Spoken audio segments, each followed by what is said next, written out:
중국의 LG화학, 삼성 SDI 이제 그 두 회사 배터리 보조금을 주니 많이 이런 시기가 있었어. 근데 그걸 이제 매번 쫓아다니면서 이제 트레이딩했던 경험 이런 것도 어떻게 보면은 을 이용한 트레이딩이지.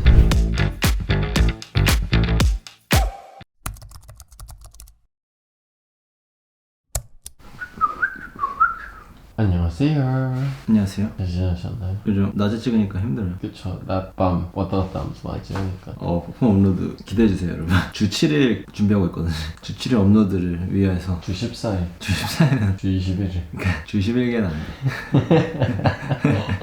오늘은 탑다운 방식으로 접근해야 된다. 탑다운이라는 건 이제 거시경제 환경을 우리가 분석하는 걸로 먼저 시작을 해가지고 특정 섹터 그리고 이제 그 아래 이제 개별 주식 그 아래 집중하는 투자 접근 방식이라고 보면 될 것 같은데, 간단하게 얘기하면 그냥 숲을 보고 나무를 본다고 생각하면 되는 것 같아. 큰 그림을 보고 이제 거시를 보고 미시를 보고 개별 주식을 넘어오는 이런 걸 탑다운이라고 보면 될 것 같아. 왜 탑다운 방식으로 투자에 접근해야 되는 거예요? 탑다운 방식으로 접근을 하면은 투자에 영향을 미칠 수 있는 광범위한 경제 환경 그리고 시장 환경 그런 조건들을 우리가 고려해 볼 수 있고, 이런 환경을 먼저 파악하게 되면은 성과가 높은 이제 투자를 하게 될 가능성이 훨씬 높아진다는 거지. 확률 높은 투자를 할 수 있다. 어떤 이점이 있는 거예요? 일단 큰 그림을 보기 때문에 감정이 아니라 우리가 항상 중요시 여기는 정보에 입각한 의사결정을 내릴 수 있는 게 장점이고, 추세 파악을 하는데 도움이 된다. 왜냐면은 인플레, 뭐 금리 그리고 정부 정책 같은 이제 거시경제 요인들을 파악하게 되면은 추세나 이제 전체적인 큰 트렌드 어디로 가는지 파악할 수 있다는 거지. 그리고 그걸 파악할 수 있기 때문에 이제 포트폴리오를 다각화하는 데 도움이 된다. 모두에게 중요한 방식이야. 트레이딩, 뭐 스윙, 뭐 중장기, 뭐 장기 이런 중요하게 알아야 되는 부분이지. 그럼 탑다운 방식으로 접근하면 산업의 변화를 잘 파악할 수도 있어요. 예를 들면 어떤 게 있을까요? 뭐 예를 들어서 너가 이제 콘텐츠나 이제 패션 산업에 관심이 많아서 그걸 투자하는 데 관심이 있다고 쳐보자. 그럼 거기에 영향을 미칠 수 있는 이제 금리 환경, 뭐 정부 정책 환경, 환율, 친환경 패션 관련 정책, 콘텐츠 트렌드 이제 그런 것들을 이제 파악할 수가 있겠지. 그리고 이런 거 이제 큰 그림으로 이제 보고 있으면은 투자 전략을 굉장히 유연하게 대응해 나가면서 이제 전략을 조정할 수도 있고. 그러면 듣다 보니까 궁금한 건데 탑다운에서의 탑의 기준은 어디까지고 다운의 기준은 어디까지예요? 보통 이제 탑의 기준이라고 하면 일반적으로는 매크로 환경에 포함되는 이제 금리, 인플레, 정책, 글로벌 이제 경제 동향, 산업 동향 이 정도까지일 거라고 생각이 들고, 다운의 기준은 특정 투자, 유가증권의 형태를 이제 의미한다고 생각하면 될 것 같은데, 개별 주식이 될 수도 있고 채권이 될 수도 있고 기타 여러 가지 이제 금융 상품들 그런 것들이 포함되는 거라고 생각하면 될 것 같은데. 그럼 반대로 뭔가 투자에서 탑다운이 아니라 밑에서 올라가는 바텀업? 바텀업 관점에서는 이제 펀더멘털이 튼튼한 이제 개별 주식 이런 금융 상품에서 시작해서 위로 가기 때문에 관점보다는 이제 하나에 집중할 수 있는 거지. 탑다운 같은 경우는 위에서 아래로 내려가다 보니까 조금 더 이제 폭넓은 관점을 볼 수 있는 거. 근데 아까 이제 탑다운 방식은 단기, 중기, 장기에도 다 도움이 된다고 얘기를 했는데 구체적으로 어떻게 뭔가 해당되는 개념일까요? 장기 투자 같은 경우는 현재 이제 거시적인 경제 상황, 시장 상황을 바탕으로 가장 유명한 섹터, 조금 더 확률 높은 거래, 좋은 기회를 찾을 수 있기 때문에 좋다고 생각하고, 장기 투자 같은 경우에는 광범위한 경제 방향성, 추세를 파악하는데 굉장히 좋지. 산업의 이제 트렌드를 파악하면서 가기 때문에 수혜가 예상되는 이제 주식들을 포트폴리오로 리밸런싱할 수 있다는 거. 그래서 이제 두 가지 스타일 모두한테 유익한 방식이 되지 않을까? 그럼 예를 들면서 형이 탑다운 방식으로 트레이딩하는 건 예를 들면 어떤 게 있을까요? 매월 소비자 심리지수를 이제 발표하는 시기를 이용해서 소비재, 유통 관련 주식들을 이제 트레이딩하는 경우가 있었거든. 이거 말고도 사실 굉장히 다양한데, 중국의 LG화학, 삼성 SDI 이제 그 두 회사 배터리 보조금을 주니 많이 이런 시기가 있었어. 근데 그걸 이제 매번 쫓아다니면서 이제 트레이딩했던 경험 이런 것도 어떻게 보면 탑다운 방식을 이용한 트레이딩이지. 정책적인 거에서 이제 아이디어를 얻어서. 그렇지. 정책에서 개별 주식을 넘어오면서 트레이딩 하는 거니까. 거시적인 요소를 이제 개별 주식에 대입해가지고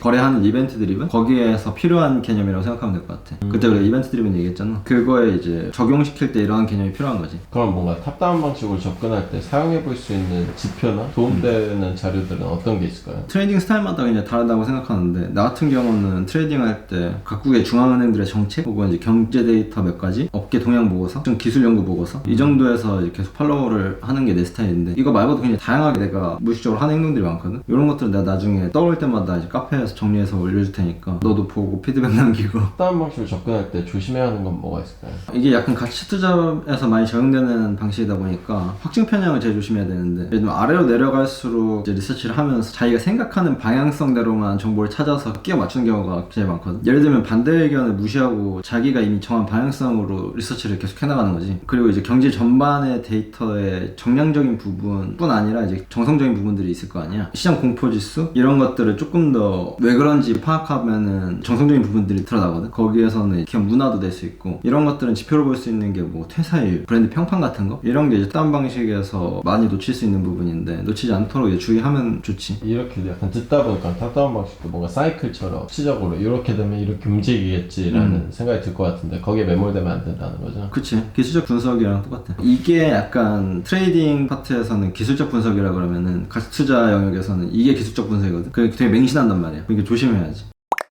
저번에 조건 검색식 얘기를 했잖아요. 주식시장에 보물이 굉장히 많더라고요. 볼린저 밴드라는 게 있는데 이게 또 뭐 약속이래. 우리들끼리 또 약속이 있다고 하는데 알지. 형도 볼린저 밴드 써? 이제 그것도 다음 시간에 알려줄게. 여기서 또 보물을 찾아왔는데 그럼 제가 다음 시간에는 볼린저 밴드를 한번 얘기해 주도록 할게요. 그럼 제가 이런 거 찾아오잖아요. 그걸 잘못된 방법으로 쓰는 사람들도 되게 많고 근데 그걸 잘 쓰면 되게 이점인 경우도 좀 있잖아요. 조건 검색식처럼 그래서 알려준다고. 안 넘어오네. 하루에 한 개만 배워야지. 알겠습니다. 그럼 다음 시간에 뭐 볼린저 밴드 그걸로 입 한번 털어볼게요. 손님 오셨다. 알겠습니다. 감사합니다. 네, 그럼 다음 시간에 뵐게요. 안녕. 안녕.